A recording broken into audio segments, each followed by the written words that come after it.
নমস্কাৰ বন্ধুসকল, আপোনালোকক স্বাগতম জনাইছোঁ পিজেবি আছামৰ জিকে শিতানলৈ। বন্ধুসকল, আপোনালোকে লৈ আহিছোঁ 5টা আচৰিত ধৰণৰ প্ৰশ্ন উত্তৰ। গতিকে শেষলৈকে ভিডিঅ'টো সম্পূৰ্ণৰূপে চাই থাকিব। ভিডিঅ'টো ভাল লাগিলে লাইক কৰিব, লগতে আপুনি যদি নতুন ছাবস্ক্ৰাইব কৰিব নাপাহৰিব। এতিয়া আহকচোন প্ৰশ্ন উত্তৰ শিতানলৈ আগবাঢ়োঁ। কিছুমান মাহ 31 দিনৰ থাকে, কিন্তু কিমান মাহ 28 দিনৰ থাকে? উত্তৰটো যদি জানে কমেণ্ট কৰি জনাব নাপাহৰিব।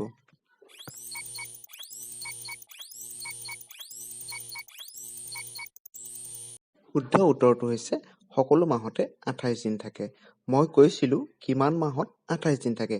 সকলো মাহতে 28 দিন থাকিবই ন, সি জানুৱাৰী হওক বা ফেব্ৰুৱাৰীয়ে হওক। 2 নং প্ৰশ্ন, কোনবিধ প্ৰাণীৰ গৰ্ভকাল মাত্ৰ 21 দিন? উত্তৰটো যদি জানে কমেণ্ট কৰি জনাব নাপাহৰিব।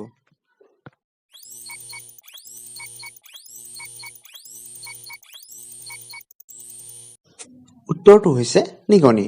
হয় বন্ধুসকল, নিগনিৰ গৰ্ভকাল মাত্ৰ 21 দিন। মাইকেলৰ মাকৰ 3টা ল'ৰা আছিল। এজনৰ নাম মে', আনজনৰ নাম জুন। 3 নম্বৰজনৰ নাম কি?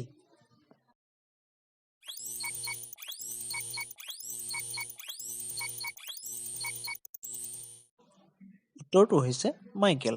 আপোনালোকে প্ৰশ্নটো আকৌ এবাৰ পঢ়কচোন, তেতিয়া আপোনালোকে নিজেই গম পাব।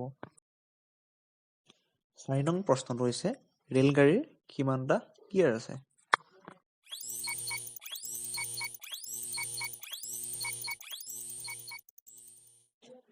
উত্তৰটো হৈছে 32টা। হয় বন্ধুসকল, ৰেলগাড়ীৰ গিয়াৰ 32টা থাকে। 5 নম্বৰ অৰ্থাৎ অন্তিম প্ৰশ্নটো হৈছে কি জীৱ এবাৰ হোৱাৰ পিছত আৰু সাৰ নাপায়?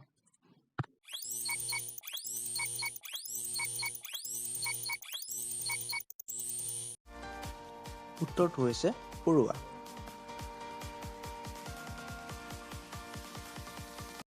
বন্ধুসকল, এই প্ৰশ্নটো আপোনালোকৰ বাবে।